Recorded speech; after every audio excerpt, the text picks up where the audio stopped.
Assalamu alaikum wa rahmatullah, my beloved brothers and sisters. Today I am seated here with Mr. Abdurrahim Jallow. Jallow is my teacher and he also doubled as a brother to me. So me sitting here today or me being out there, a lot of people telling me we are looking up to you, you are inspiring us. It's because of these people through the mercy of Allah. So we are grateful to be back here again in one of the schools that he teach to have this session with him. So I will allow Mr. Jallow to introduce himself a bit. I will do that for him because Jallow will not do the introduction. But then I will allow him to introduce himself a bit. From there we can take it from there, of course. Yeah, Kebba, thank you so much. Abaraka Bake. Kontanta Bake Natajang, and your words are also very pleasing. Yeah, so near moje teacher fanankanganya minna wolong. A teacher is like a parent. Wo mo flol da maleka fengani e mi yalonko mo kotente wo ngani no one can have that intention for you than the teacher or your mom or your dad. Wolong ite ta fo tambila. Ala man dingo e barka e tambinte fangola. Teacher fananka wole dua. So ntol fana ni moli alje in a global space wo kan tol pride in the lenka sile na sidula ton ka fo nyimun na student oltinu. So teacher fananka wole dua. Apoka dua e mo karandi ay ke ndongoti penko iboka la fifanka ka affiliate. So teaching na barko mu wolti wala ne ka for there is a lot of blessing in teaching. So that's the only thing we are also proud of. So content abake anytime ni nata I can engage, that one alone woyeng happy in the back ko molo mi alonko ibuka imanyina dal, because I've seen you when you were in the upper basic workshop for Brita senior school kabo grade 10 kata grade 12 we have interacted. So it's a pleasure having you here and fole bismillah. Thank you so very much. So Mr. Jallow moldi mi alonga en digle and molo mi alongo I have been looking up to him. Hani bifango I'm still looking up to him. Sometimes I reach out sometimes fangatar diam kan naga fanye I'm seeing your activities on social media. I always tell him ninga fenke je mi alonga manyana ke keje de la mira lodo. Just one phone call wala one message la batinala. Mo siva bula wala ngabodo, but alhamdulillah nana mo siva receive from him and to all our teachers. So I'm content cool. The Jallow moldi mi alongo he have been teaching for so long because that I don't know about 2014. 2014 I think. So since there wala jandi wo fango ngalon because man jam fa nyola baga bo brinda fankera borro student wori but amolo connection no build up mola mad mi alongo I mean kan wa fango e kay min fo tiya sol kam kanu fango e kam min kanu la student wol fanka siya wadi because e kala file student o tambitol fangoti and wala muy da dua ko di wala muy la do ko di kaminke. So Jallow is that teacher mi alongo I impact jamala kan dol student wol to amanke nte dambanti amanke borrob dambanti amanke mindaw dambanti amanke mahad dambanti Gambia at large. So we are grateful for him being our teacher. Anu fanan abala karangol la fa kan still avec class o kono amol karandika Jallow ka study organized to help the examination classes. Sometimes ka kafunyo ka ngafoko ninge paso yani ada sama bot Jallow doesn't care for kodobi bulla wala for fentable. He always welcome you to his class. So wala ko di mi yalon ko ku jamal nan sami fono Jallow la ko do bot nyilla ma demanding tan fanan I can remember so vividly what mom be brought up. After there was some misunderstanding in the school, Jallow left about school, but student only are prevale student only beni Jallow eta nyola. So it was a big tension, but then teacher na hakilo anim fanang a Jallow ko na sama bala bije mi alonko after another ka he choose the students over himself. So almost sacrifice all the mi alonko ndol fonte dol Jallow, but then he have to handle that alone. But then we are so grateful, and then I hope konatara Jallow yet teach because sometimes ngela fongo post le. I see a lot of people me ange ka foko dolbi jol baka comment body kana ka fanya Jallow used to be my teacher. To me, when you ask me the best history teacher in the Gambia, I will mention Jallow. No doubt, no doubt. So thank you very much. Yeah. Nin Jallow be kudandang diam la mi alongo student wala kuoto ani mi alongo. It's all about taking wisdom from one individual and sharing it with the world. So alga from the wisdom women soto, we take it from different places, and among these places, one of them is classroom. And classroom o kono minka multi wala Jallow. Among stop woto fananda manto. Dolin Jallow kasidula kilin ka wisdom motaje Jallow ka study for organize ala suo konole mol kataje as a team aka mol study so wisdom oning anin ku jama a started bla jamal dato, so we are very grateful for that. So nin Jallow to be goal me mala student no interaction anin Jallow fana he is into Gambian politics and lonna fana banko bitaka nyamandong. One thing that we cannot talk without mentioning in this generation is politics. Sometimes need to but that is the reality of this time. We cannot talk without talking about politics because it has to do whatever we are doing. So Jallow bismillah program on street wisdom talk with Kebba. Being am fangala tijala strategy. So Jallow ni ngala question follow minna. How long Jallow be teaching keka and the journey start tanyadi the inspiration of along the way because sometimes you can start lay back on but you get teacher so Gambia teaching be exactly. difficulty wala siata dina anyanta kami sort of but still you are there from one school to another helping students. Barka bake Kebba. You know, as usual, for almost 90 or 95% of Gambian will be me along Karanta Jang, they all face the same challenges. They I first went to Dara, Benung Arabic school also. You know, Mbeje Fonga grade 9 bang.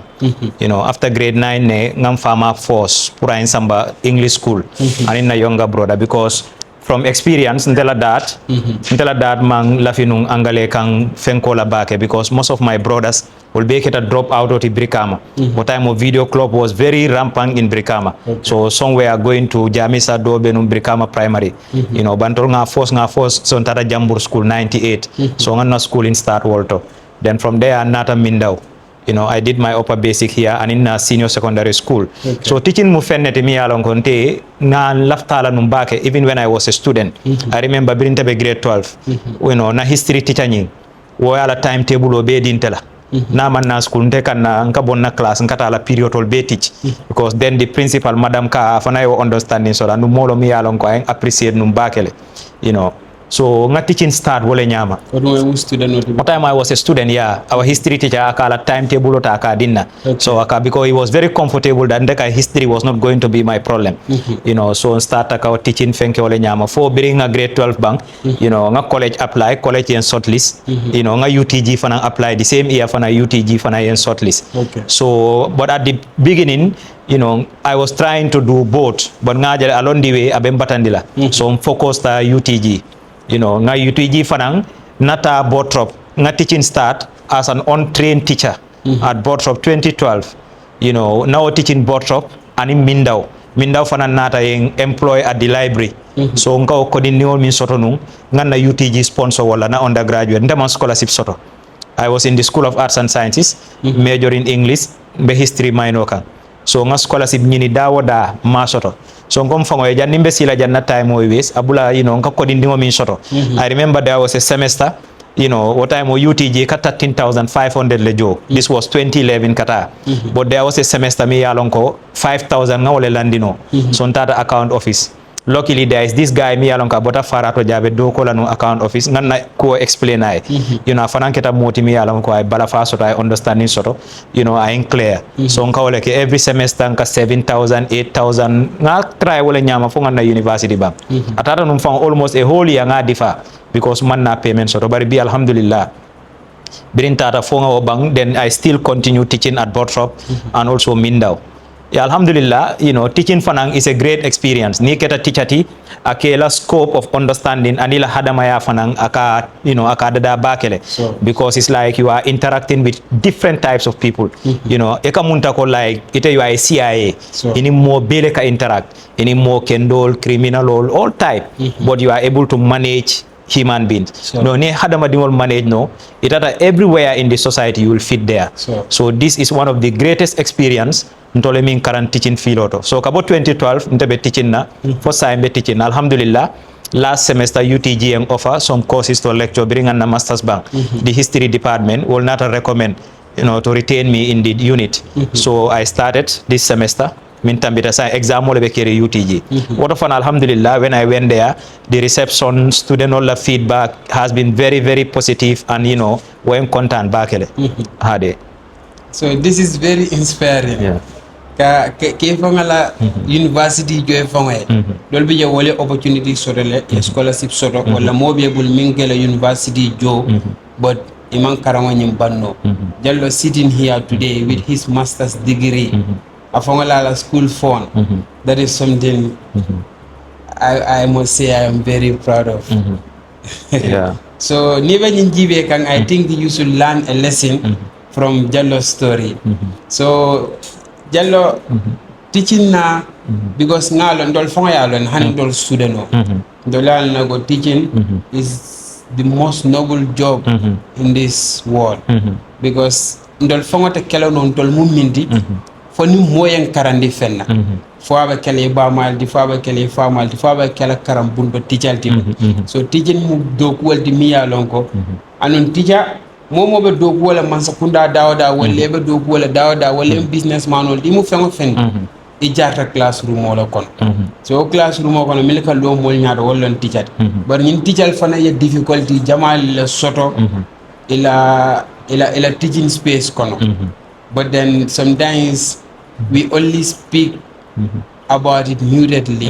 So minimum teaching na difficulty more especially Jallow katara teaching na the same time abita kan school the same time afongala bala UTG fonka. Yeah, to be honest, it was very difficult.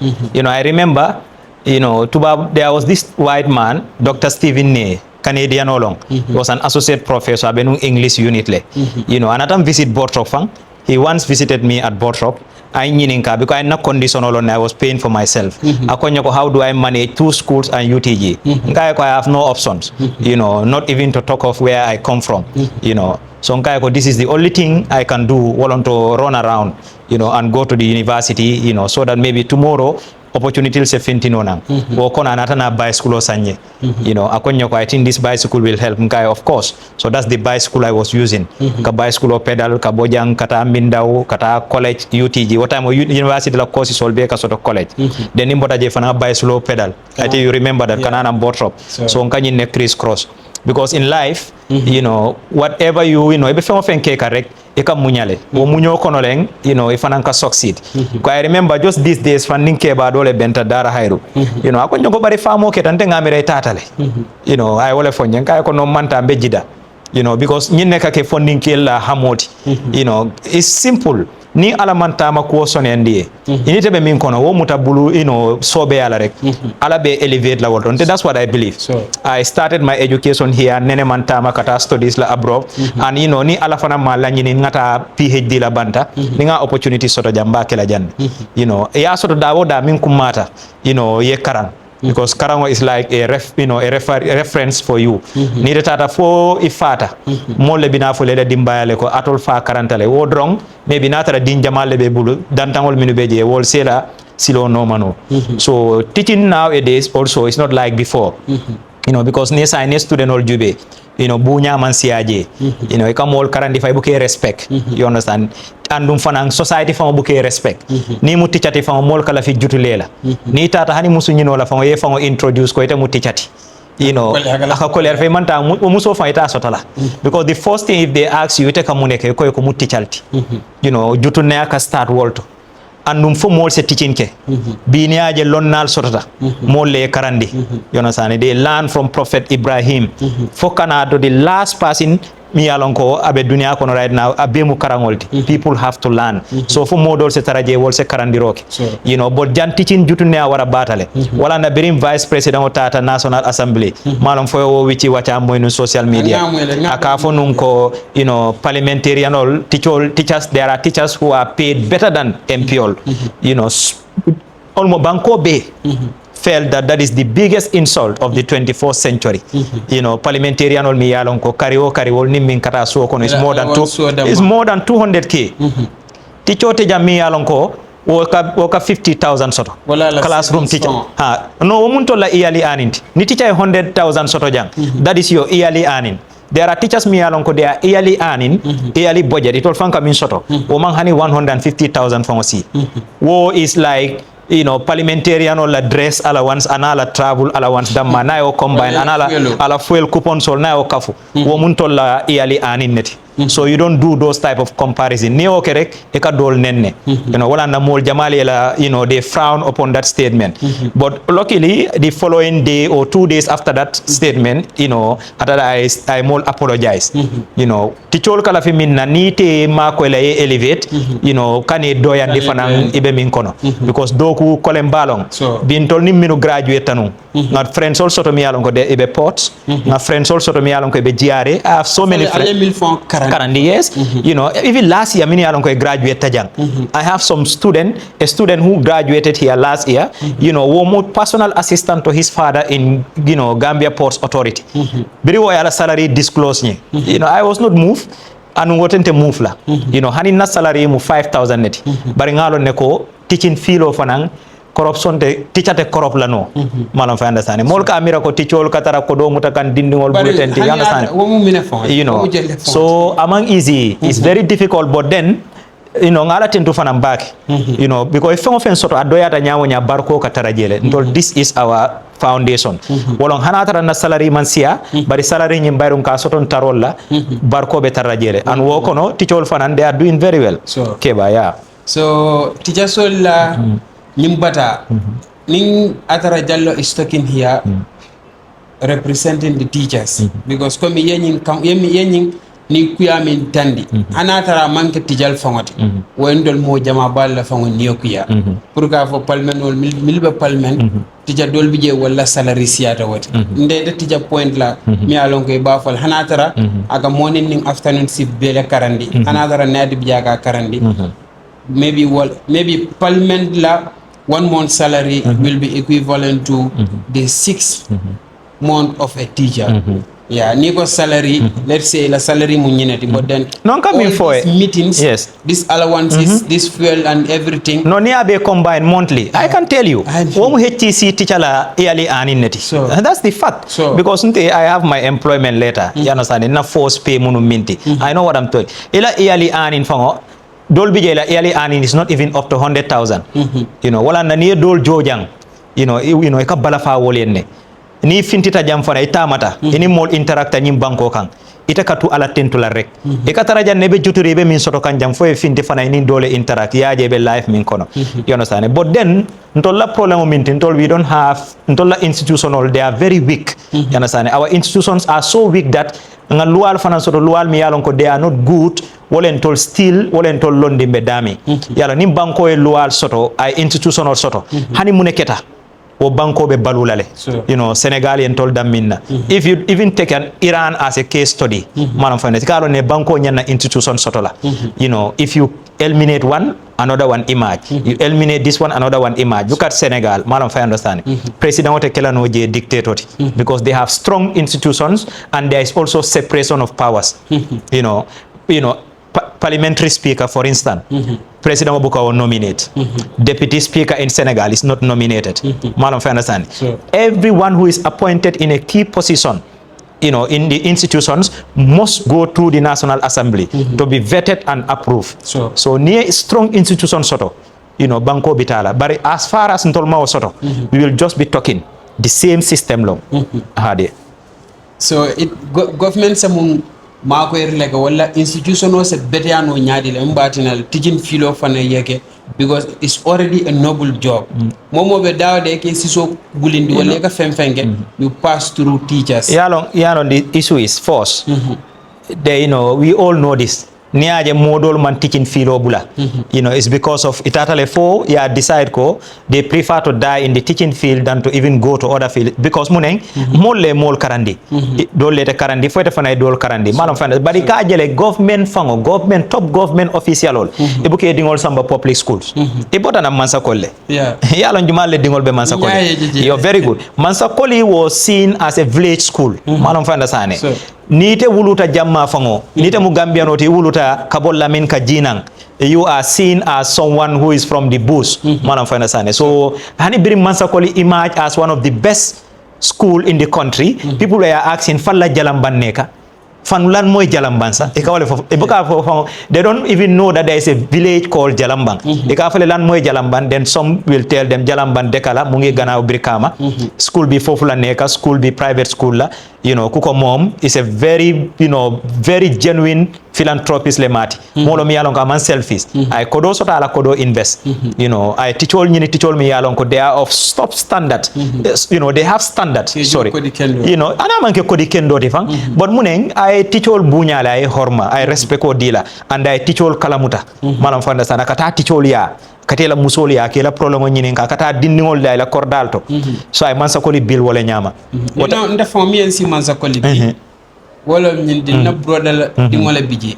Badana le riso ala test paper la mam beteya. Ya jala ko difference bala biji. Yes, so ni woto jube hani ye test di ila dinno man perform Mansa Koli e ka fo en mi e dundina Jaiteh kumandina so that ibe sinde la dinno nyi sinde ya fo ko ala performance be drop kanne and do not continue that thing is likely that not at for third term at a promote la wala mba fula e ko eta school dot wala na bini tata je ka minister dingol jejele director dingol mi yalon ko be santo de wolle dingol be I don't want to name names but ngadi ni jamal lon je mi yalon ko ila parents all are in high position so ya je the table is turning nunto abeka ketenne yana sane bari sign trend yimbe falling kanne manam fans hani migration pattern jube e ka jale ko people live in the combos wolon tuba banko to kananang is even higher than people live in the village here going to combo ka settle water manam fans sane kololi fatale Kersering fatale, Brusubi fata. So people are coming. So Mansa Koli is setting a good standard. Manam fandasa. Walana people are happy, because system mo mimbeje. System mo is such that ek ajube dindinol grade 9 and grade 12. Bring karam mo yeleta for be always steering je.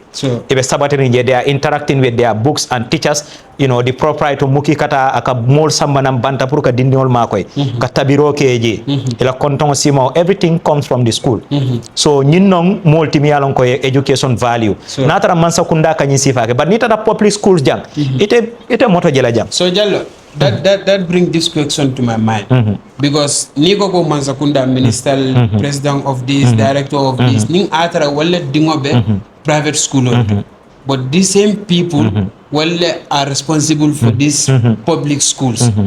So the question is, ning atara to le nyantaka do kuwa wala ka school nyina value nyi warandi wala dindingol la sulata minna wala nyanda katar karambungoto itala marta wala bari ita fongo dingo imala ko sambo school to bari la faka sambo private school comme in PLO comme for free of education indeed but those people will not dare take their kids to that school. Yes, why is that? It's simple, Kebba.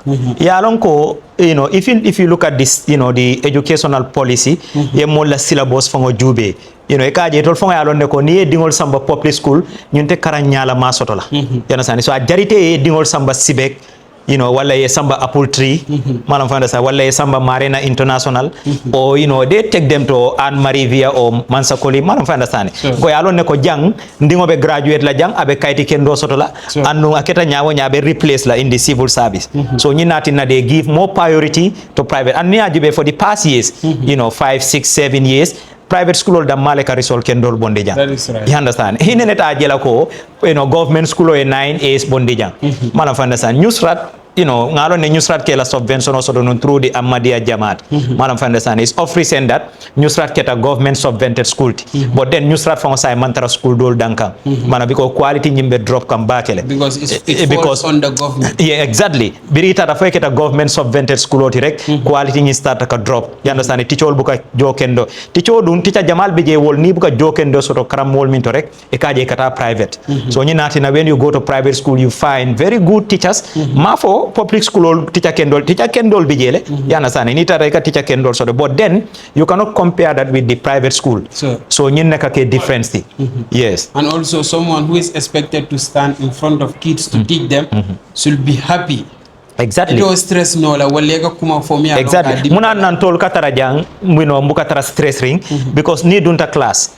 Ike domale taraje, ike barindingole taraje, ike la signol le taraje. You understand? If ila friend na younger brother wala younger sister ko le karandi. So ni emira wala rek ika jele ko ninga jam boycott. I am boycotting my close family or blood. So ni nati nantol ka stay. You understand? So alhamdulillah ngala tentu. Yeah. So Jallow ba mo message le dila government la wala people responsible for schools. Me along go school of yes. No, the advice would be, nibe ministry, womu ministry beti, eka policy dada formulating policies at the ministry level. Ebuka si banjul policy formulate for eta any more interact at the village level. Ini see ye dun classroom moto etaraje di whole day ta bolon kono. Ta primary school to min be bolon kono. Yana sa nte ngaw dindi oje dawda DJ min kat nata lol fenketenti. Ngaw dindi oje min kat tamani ndoko la min post min bota wasu kono to de nyani. Min saya king ngaw dindi ojube woka tamani o dokola. San dindi be grade 1. Those type of vulnerable kids muna naitita ye wol makoy ye fem fango nyine ye pusu so mi yalonko avec la automatic pusu di no ka sela ka lungo la kata school I access to education because wo matela right leti so those type of things ministry nyana talale ta on the ground ini mole interact yalong what is the problem wala na hani at the beginning of this academic year for any teacher they were protesting malam finance because of kelo mimbe borderline you understand what I'm saying because some of them also ila hardship allowance and ila allowance dol ministry majo so they went on a sit down strike mbeje nga ministry je press release bondi ka o teacher threatened then people reacted to the press release so the following day na minister of basic and secondary Habibatu Drame Lomba atata fonyi then we said this is it ninge ko moy taje you get a first hand information nite mu nyaton koti sita official to Gambian ol buka tonya fo minu be koto Gambian is ever like that for as long as it be position auto they always come and start speaking sweet words ka fo sa wala madam things are going fine this is what is happening ten by the phone be wulale man sa fango na wulela sira auto sometimes eta society ko ni mole interact yalong what is going on but you could depend on more brief. Every day they come and brief you. They will misbrief you. Ibinala kumo for me along it's not on the ground. At the end na backfire. Ito dimba manangkunna no. Yeah, so this is my advice to the ministry. Na nata education sector la. Hade. So looking at this country's future from educational Karola. Yes, Kebba, to be honest with you, and not also malafika ka bias, there is future. Bini ajube funding ke Jamal lebe karankang. Malam fa understand it. Although ngalon neko there are challenges, but then alhamdulillah be every day ibe kilim fula sabanani jela defended master's thesis wala PhD social media. So umu alaten to balti. This was not something that many Gambians dreamed of during the First Republic. It was very challenging. Only few families wale ke dingol karandino. But be alhamdulillah Gambian ol bita kay be karankanne binakang university bejanne college keta university design GTTI keta university MDI fanambe keka wolti. So at least sign karango fanang let's say at tertiary level is becoming better now. Nima access to people like us mini alon ko ma access to katama kata karango la bantala. But mbenna karango be ke kanjanne brim primary school up to master's level, ni opportunity for a man sort of kata bantala, ni UTG university PhD start, area mi yalong ko interest, I will still go, nga register, nga karanjang. Yeah, so alhamdulillah, karango kai, nsafo ko, the future is very bright when it comes to education, yeah. Adi. So, mbe teacher sol la karo mta bulala ferem because teacher ni wol be diam ganja to nyalon kay but then hanin kana min nyinin ka fana mu teacher sol la karol jallo student jamal la karandi dol bi je wol still in the jeto dol bi je wol be kudol la kono dol bi je wol be kudol la kono so jallo be min advice le dila any youth la out there mi alon ka be Gambia janne ba wala in diaspora yeah Kebba, the advice is mo ibe fengo fen kono you know san kana jutu wala you know ni man jutu be min kono bi alaka bunda dole yele bari ni te be ku kono bi lesente mutichati the whole day to dente man naka report school because today is the first day of opening yala mole break le tanum for tobaski abele bile yelda son singa si suo kono manke because nga foko student oltina sita suo kono sama fana the same thing pour nte progress nyin do ko dabe kole ala bakel ibe mi ngomin to ni be meche o mecheto you understand ni te mun tela student notinu ibe janne be tamadula you know ameta nyawo nya ibe la filaka seya you know because tubabu du manke yati you know ese kenyo nyawo nya tubabu du molle beje minu tambiteti ite you know ite tamata Europe tama you understand ye fengo fenke Europe molle beje minu yalon ko wolle okele so ibe mi ngomin na fana in life you have to take it very seriously ala fana ke reward world ake elevate I move from one stage to another so life yole nyama thank you so very much so Jallow history teacher Jallow tumando ba do ye sadora kera bala regime ye do kala mutaje jambela regime ye do kala mutaje la fa barola regime so neni regime sabol be jibe Gambia la history la kuoto isemina fo mole je mi alongo someone mi alongo is sitting at his home among access sort of information la isemina say no to that particular person pray fen karanje yeah you know is nsa foko Jawara nte I only saw Jawara once this was 93 what time akabo thank you Tola you know 92 la election oketa Jawara won the 92 election so 93 you know akata nun kamol jaike 10-2 for the victory I mean register yaje so nte fara nte wuluta fara ta jan to la kordabe manole kan so that was the only thing nsafo ko I remember about Jawara but then karan ke futandi dulato dami yalonko ita fa mantara nunje especially if you read history manam fa understand at the time Gambia was one of the best country not only in the sub-region but Africa in general our civil service was the best not only in Africa but globally mol kabo dunia ikanaje ka Gambia la civil service structure ika karang ika murung mol kana bunan dunia to ikana ika Jawara la economy karang you understand a country like the Gambia without any resources mi yalon ko you know as a banko mako like diamond gold or other thing Gambia ma wasoto but Jawara's economy was so stable that ika Lebanese soldier ka bo Lebanon ikanana njang you know ika Sulalje ka bo North Africa ikanana njang ika Indian olje ika bo India ikana jang ika Chinese soldier ka bo Asia ikanana njang you know that tells you that we were having one of the best system at the time you understand although there were a lot of challenges but then Jawara was able to navigate through those challenges wala na hani Gambia la independent oje it was delayed because tubabol British all we are not sure that a country like the Gambia have a survival if granted independence you understand but then Jawara told them you know whether you doubt it or not until we'll survive and he proved them wrong mol survive tale be a fele baluta you know sa fele ku jamal keta bankor yuruwa keta you understand what I'm saying but then coming to Jammeh looking at the type of person Jammeh is you know Jammeh was a military officer who have no experience in the civil service the education level was also very low you understand has never served in the civil service so wonata a power seized through military coup d'etat you know what time it all fake of fem mantara caring you know walanna more always you have to give credit you know imam fati be wala foka hadama dinga keta nyaawo nya haninte mum mo falalti konsante lungolun kam mole fa bari nka ku kendo fanan kele nam mo fa ko ebe o falale banna ku kendo fanan yo fanan fo ninga ku ke janata rantele nga nyin classroom o lo yana sane ni sa no ye classroom o to lantela you know a jartalale you know because womuku kendo the more lebe benefit come from here you know so the system started crumbling as schools started katinya when we experience a military coup d'etat with so many promises, but all manela promise all fulfilled because one, they don't have experience in governance. You understand? So Mbotaje Jammeh Mol Mara for 22 years, you know, ala mararo kono ku Jamal Keta. People were fed up with the system. Wo fanang, Gambian ol fanang, because of the poor institutions ngamin foye. Because by right, you know, we should, whatever happen, we should have a term limit. Like Senegal Benyami.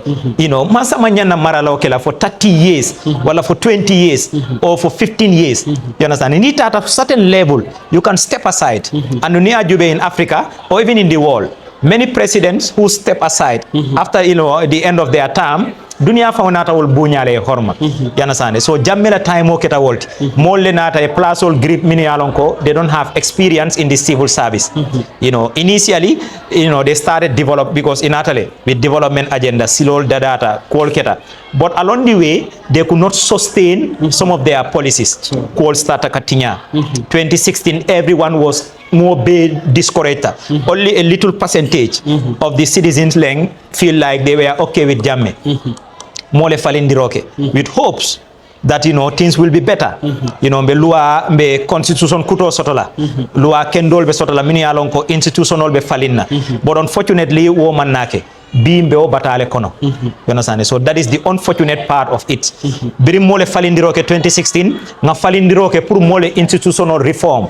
You know, security sector, the economy, agriculture, health, education, infrastructure. Kanyimbe faling. Isaje mansa kotego mimbina. Abe systemo tarrajele. But nyinne manake. Wol fanan kamfato lenata. Well, for in 22 years, they wanted to regain that within few years. You understand? Well, and a in commission set up the sales of Jammeh's asset. Yeah, the minketa. Ka flat screen all wafi 500. Ka moto wafi 20,000. But you wafi rofanang amanna advertise because new advertise and told baby new ya Jammeh moto killing sotola 20,000 nyol hani molbe mole kola wala iteda bank ye fenkoke. But inata wo be pisir pasar ala ni sol fengol be tata wo nya. You understand? Be felebe nyo chodika. So this is the challenge that we have as a country. You understand? Our institutions are so weak. Exactly. You know, ntolla politico jama babije, you know, forea bukataraje. There is no integrity. Gambia no like a politic defined as politics is just interest. You understand? There is no permanent friend, there is no permanent enemy. Politics even the philosophers who wrote about politics, the father of politics and all these Aristotle, you understand, you name them, all these people, politics is interest. You know, look at Senegal. Man, if I understand, yes, Senegal, the people are learning a lot from Senegal. Yeah, the Jomai, Alata Kola, you know, Sababo Kake, you understand? Nita Bekela Mansati. For ala siela manse atambi through the minds of people. You know, because ala fongotina e carte fay. Abe o hakilo dilantela. Abe o lafo dun dilanteto. Pour nga carte dila. You understand? So nitela manse akake sababoti. You know, Jomai was Sonko Sorong, you understand? While he was in prison, Sonko and Jomai identified to lead the party. But prior to the election, although Macky Sall it is going to ban Sonko from contesting election. But then bring Sonko Findita, he was not selfish. Ako nyuni ala mol kaeko mbe laftale tele tambi. Ako no. Ala bula Jomai tambi. Ngatele tambi na bula tambi. Atambita, but he understands politics. You know, and he suspected this man because alone African politics is such that Nita da foye da bula li poto kono mole kane ke surround mini alon ko they were not there when the things were tough. You know, alon ne obekelale jamfantol binalale ibe ninni jamfandi la nyola. So I able to parliamentary election afana ye wole grip make so ko he won 130 seats pastef. You know, Pastef will win. And that fango he's an MP. But Senegal la lual sontale ko ni mu MP ti mu let's say minister ti ise modo assign. I see it la siramot. For wato min nete lafta ka murum parliamento, you can still regain back your seat. Sonko la case keta wole nyama. Wolo mi ya deputize, biro ya moy joma ya bailek o fana resign ta sirango nyinto. Ako Sonko wala na Sonko went to the parliament on Sunday. Ala sirango ta. Malam fa understand. So it's Sonko la sirango diala. Beje the president of the parliament ya announce ko on Tuesday sitting Bekela. Joma ya by Friday. Saturday, Sunday ye sitting ke. Sonko Murunta National Assembly. Monday, Tuesday, a sitting soto. Elaj Malik Njai, president of the parliament, or resigned. Amurunta la sirangoto because atefana he's a sitting MP. Amurunta santo asita je. Ye voting ke. Hani opposition fula fango carte fay sonko enne. Because our political agenda is very positive. These are people that have integrity in politics. Ajero ko mole politiko maraja nyaming wole Africa batandi. Itika mul nene itika ta bolonkono. People think hani say mol can call from the diaspora. They think ntaman lafi fenna. Citizens Alliance daning Ismaila Cisse, Dr. Cisse la start. Niaje Citizens Alliance keta Citizens Alata kola. I played 80% role. Nteni Ismaila dulate Gambia naman dundami. Amanke kuyale ben natema, mun ben natema wolom political kuyati. Because atela way of politics at the end, and intela way of politics differs completely. Because ntol tata bolonkono, I remember mol tata lower salum, mol tata fana sate dolto. Ma muso janala denano. Wo muso ko mole ko man suma hale bi si kaw saret la ko wasin. Anunde itola sate kata wasu wala kawru is like 9 kilometers off the road. Suole kata woto. Billahi ntol ni musol min tata fat sonko kata nene freda fol ka kumbo. Nite o musola story la moy foyte ka kumbo. Imagine 24th century Gambia mo ka wulu su sareto kan. Ismaila fango ko meje. Ismaila ko nyinne ati nantol dunta politiko kono. So nteni tata e kudoke I cannot follow you like that. I cannot blindly follow you. Intela fana na karango tambita wenne. Yes, karango fana nyanne. Yes, nte I cannot do that. Mol ka mira konte man la fi fenna tela moya. Ta Ismaila ya faye ma koy do ko la teninte hente tambita wolale. Hanim bekela teacher for life. You understand? This is what I prefer. I will give credit to where it is due. Madam Fandasane. Sure. Yes, wala na ni nyinka about the current government. Afala yes, silol dada silol mi yalonko. It's very tata badibu. Sali Kenya silo jube ba dada kanne what ente tata sali Kenya le time mi nan tol tata sali Kenya silo be over tinyari ne yana sane ntata kiyanne kiyan we sate tije manta dami kabo sankandi kata fo ke moto na jebe male bari bi hani mun keta bi e ka kiyan kol je say motol londi sankandi ka bori sankandi kata 40 ba jane kunda ke moto you give hakalan silo jube man of understand during colonial time o silo bukama ya remember le biri mol kata escosonola remember nam boso fongotata off the road because silo bebe tinyari. So those are things me alonko you give credit to the incumbent. You understand? Those are great achievements. Man of but also development tambita worda mala. So this is why I keep a low profile in politics and I concentrated on academia. Madam, I understand. Sure. Politics mufenti mi alonko I like it personally.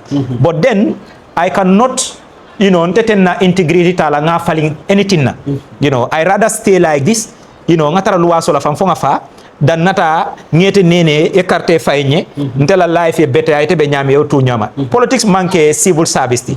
Politics ila contract be ni mole tema mine ekarte faye. Ntedo nimbirimbe teaching nyine kanga apply le. Dear principal, application for the position of a teacher. My name is this and that. Is there any space? Principal na la board ya je ko space be je yente appoint. Woto den tela do ko nte bening bari jam politiko nin lafta ka MP ti Brikama not bina la ngata dasilame wala ngata jidda wala ngata nema wala ngata dara hayru ngafo mole ko nale carte fay nyembe nyin kala mona na nale carte fay ngata kudoke. So this is what I don't agree in politics. Yeah, so it means still omuso kilingol mosol bijel mi yalla nga sel sarito le kan kata 100% ko linga fo believe dulate kiring Gambia jam man singolo daming ma fo satel ben tata jele bari tundu mimbe jang tata jele anu minen sije political en sinu nje anunte I keep repeating this ndol biringa executive meeting ke purka endorsement ke momo yala opinion for at that executive meeting motije minko let's endorse this particular party. You understand? So at the party leader Ismaila Fanko we are not endorsing. So ni wotata through back door kataka the incumbent endorse without consulting the executive. This is what I don't agree. But I have nothing against him going to the president. Per passing, man, I understand. But don't carry the institution where you took the institution without our consent. You understand? One thing hadamayati. Bibe mingo min kono wakabanne. Molle benun jang they were going to America day in day out during Jammes time. You understand? Nga mollonne. Bi wala life jube abe nyame. So ku kilimbuka la bankeba. Yeah, so fo Musa hakilotu.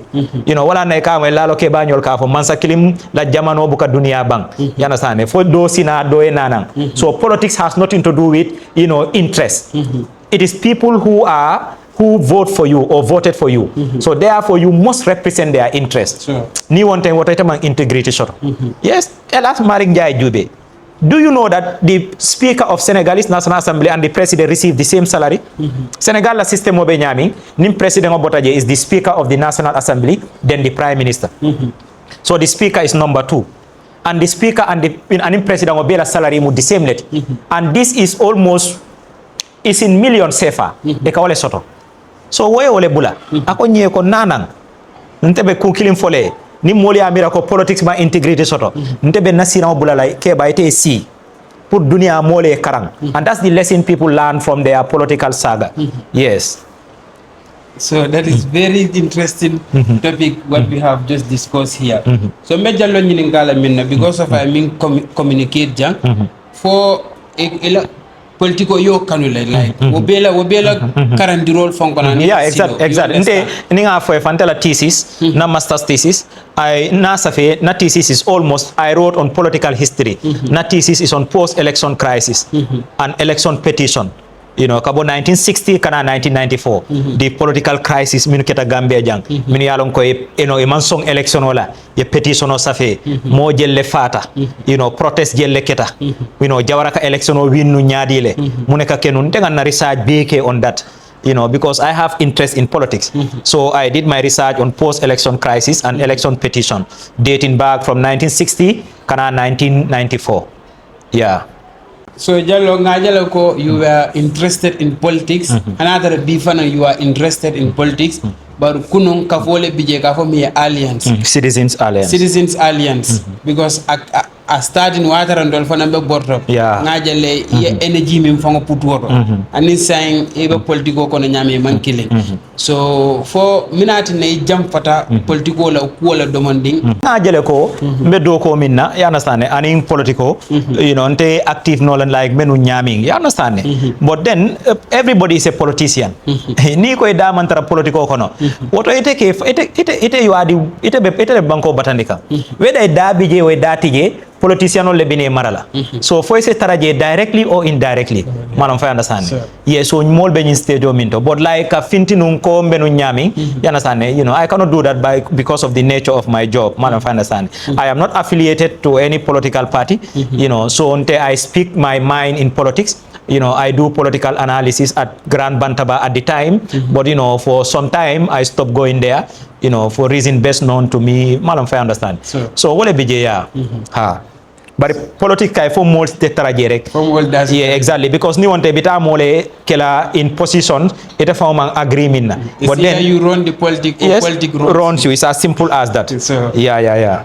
So Jallow with komi ya for nyame research was 80 or 90% based on politics. Yeah.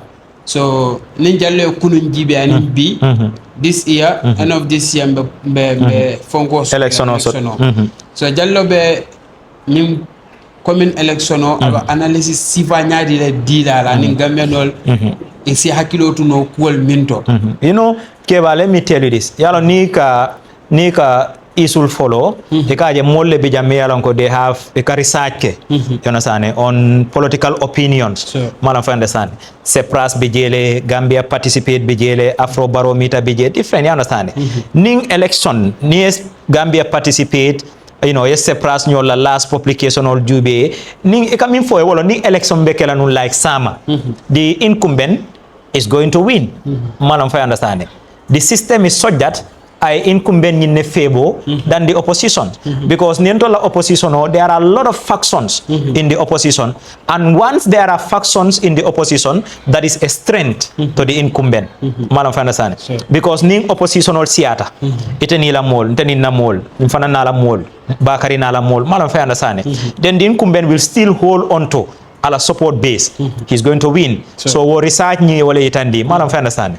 Nka jele oppositional katara kachala jam po, but at the end ibe sonna ka jinyoe. You know, because mo bete kela no the leader of the opposition.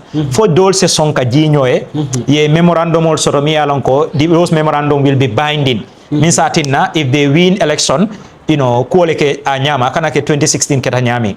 But for as long as woman soto, you know, be rest assured that you know it's likely that the incumbent is going to win. Madam, I understand. Sure. Because Jaika Jubele Fanang, Ntola institutional bay is controlled by the incumbent. The IEC chairman, the vice chairman of the IEC is appointed by the president. Madam, I understand. All the Supreme Court judges are appointed by the president. Niteman song election ola. Eka petition ole safe. Petition eka samba mintole. Eka samba to the Supreme Court. Madam, and those Supreme Court judges are appointed by the president. Ntola system of ntola lual man betea. Ntol we still operating under colonial laws. Madam, I understand. The Independent Electoral Commission is appointed by the president. The vice is appointed by, it's just like Jawara la time. It's not okay. Jawara fana wole play. Jawara play those cards. Jawara la time from Independent Electoral Commission mansoto. Jawara the Ministry of Local Government, permanent secretary. Mimbe minister wole ka election organize. Okay, so like ite majo organize. Dasi lame ninjida. Itele kodojo. Itele fana referee play. Yana sa itele dasila me fana na kodojo. Yana sa ne jida la contribute jida ya jo ba ite dasila me la kodo itele ajo. Yana sa ite fana na ke referee. Yana ande kodo min jo asia bata 100,000 ne jo. Jida fana ing jida forest fana 100,000 jo. Ke bale referee penke. Ibita last minute 98, you know, ibita la 489 minute ibe penalty di la dasila me la. Because yalo ne ko ning majo tata penalty, anything can happen. Jida se win no le. Ni wita itela 100,000 no. So it was like that Jawara was both the player and the referee. That's the fact.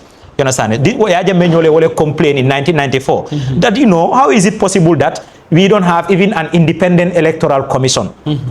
So Yaja was set up.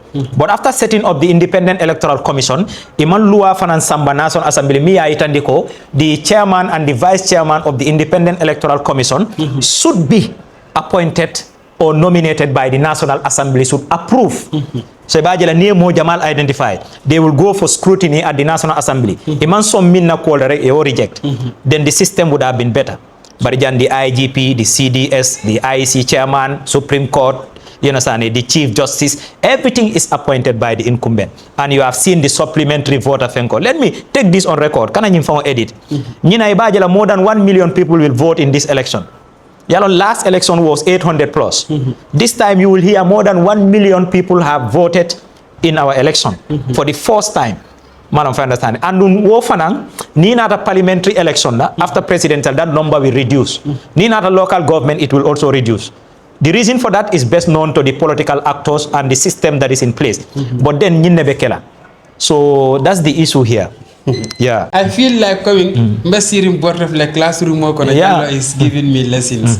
So this is very interesting. Ika fa nyine yekwo dia tiola. Ni Jallow interview dole ke last year. But then mic on you wala man dara regretting. Video bija but ma post not because of the mic. But then you go ye patient sort of ko minna waka barakale. Ita bentani wala from enlighten kang about the system. Amanke political demand but from teaching from Jedo and everywhere. One thing I mean Karan Jallow bull me along amanga be found. Walam ala integrity. Obuka move, oba no to the drum. Tijalo mi along ga sele sekulo le kan kana bortop. I ji bortop. I sele sekulo kan kana for Mindaw. Mindaw is in Farado. You do the calculation, you do the maths and see the distance. From there I sele by school kan koteke. Kata Gambia College. So ni obi kafu nyoka. Omu kule de mi along go. I'm so proud of Jallow because mimbije wala mnyindi do bije. Wayala karamongo jwa fangwe. But then abasilo bulala la londi way. Yeah. But Jallow is still the same Jallow. And coming ku duala katara ko marek. Ndolbe duale rek always as your students you understand. And no fanang mbe duala ale ku jama ba kaira jama ba ke nyato because ala fangwe wala fo. I wala for Yusuf, I wala for Ibrahim, I wala for Musa, I wala for Mobe. Sabaro ni o soterek. Ega gagner at the end. Do bije fe bi o be nya karuna jibe braka fa lunga mina janin karuna ka fa mol ka fa lafta ka karuna ala muna ne man laf iman ka ko karuna ba birim bango ba karuna kununka ye mina fo ale e ga ko abaraka bake iman ka ko karuna yeah. Because karuna was top there the lom koditi bad you understand Firauna the same thing So we must learn a lesson from this. So Jallow, Yeah. even advice le dealer to all the Gambians because karte for your feeling as sutiata and not a sita sometimes I go do back. Yeah. School all to bang, bandabal to bang, football blal to bang, soul phone kono bang. Jallow la advice. Yeah, the advice is jang mol nyane hakilo tula bakele. Jang niaje, you know, jambe wuluta nyoka janne. Malam fanda sane. Keba kontongo dun Jaiteh. Jaiteh mandinko bijele, Jaiteh jahankol bijele. You understand? Ni tata certain society fango ibe Jaiteh sidol hani Jaiteh fulo fango iba sotola. Malam fanda sane. So jang political start rek ika siko start ko kanana. Siko buka kacaja foni political la season start na. You understand? Anung siko dun wodunta dawo direct aka fitinole wulo. You know, anung alamang mol dada pour nga ke siol mi yalan ko be ñoo fitinala ala ko ay siol dada just for identification. More you should be proud of your ethnic extraction, but then you know ite kana miracle ite la siol fisiata do la sioti si man fisia city malam fa understand. Ala ma fo dunyo mole ko ñin sirkare ngato le fisiande ñin doti malam fa understand. That is the fact. You know ni Quran o fango jube, the Quran has been translated into many languages malam fa understand, but then pour mole understanding soto. So momo ye politician je atata political platform ota stata ka siko kacharek alon ko molo mi alon ka man idea soto. You understand? Among program soto. Fenta bulu, you understand, just to divide the people and society. You understand? People are interrelated here. There is what we call in history, you know, you have what we call Mandinkanized fullers. Malam understand. You are wall of his size, Mandinkas. It's always like that. Being it at a combo. Mol ka surwa kan fa akara fulol long manam fa nasane dol ka ni tata santoto modol ka sarahule kan foye atara mandin kolong, you know, because people intermarry ni tata nyamina fulol ni mandin kol le sita woto ni tata foñi mandin kol fulol ni jola le be sirim foñi ni nata kombo jam bebe mixing itata kombo jana fana mol bebe mixing. So people should control their narratives manam fa nasane, you know, tribe ko ani ethnic fenke kol dukare nae molla mimbe bulu ila parti la agenda ni te winta ibe mine kela senoto yona sa ibe mine kela karangoto ibe mo kela jata kendeato wofo mole, this is what we want to hear, not, you know, nyisi kari mala fi nyinna nyisi kari teninte. We are not interested in that. You know, ethnic profiling is not good, and if you look at most of these devastating wars in Africa is as a result of these things. One, ethnic conflict, religious conflict, religious conflict law and ethnic conflict. So more saying hakilo to wala. That's the advice I want to give. So let me message la sote aning baku ye fana na ko ngal na ko banko man sonea bari risking your life to me is not worth it. Ye mutelo ti jang. Yana sane nying banna salo, let's say nga $500,000 doku malam fana sa o nga even telol bi jami alon ko ka million fango skole o ko ite male fer dol they even get more than $1 million. Ninte ka soto jang Kebba ninte I'm not going to risk my life on this journey because nintata from futata Spain wala futata Italy ite be Europe le atakela renin futata jere ki yo sa alhamdulillah. It's not like that. Kebba ite tata Europe le. How many years you are in Europe now? Na atara ite kita billionaire ite la nyinta Europe ilafta minna you come back e ba fa la muso ko ay kali ticket o jo ay ne tara dasila me ja man fa ale be na sija. You understand? So it's not like that. It's either eta do ko keje yeta fole struggle ka kaito soto ye struggle ke la kango follow understand ye struggle ka doko soto manam fa understand. So how long is that going to take you? Understand? That is going to be another 5 or 10 years. Ngam mona friend soul soto mi yalan ko tata back we since 2012 to date farata jay man nana manam fa understand. Dol tata well before that hani say manna, you know. So you know, you have to be very calculative. Ibe min kono ni yalan ko be kule to jabe mechol to jang wala be doko mi yalon ko abela dimbaya anita fango sambakan doman you know akata woto, you know, but kata akila life risks, you know, there is no cause for that. Yeah, nafatala moybe mi ngomin kono da muta sobeyal, you know, san nim back we na meta into babol ika mo jelle murundina ya kasiale Kebba and we take sometimes fa buka we da fango understand ite yalo ne maybe ite bota ite kata Europe le kana there are periods mi yalon ko hani ba fon katara galasri ite be survive la woko no nyaadile nga mol jele mi yalon ko wala kulungo nying freesta people die indoors. So you take lessons. Yes, so nyin non tala cold that dia moti dal.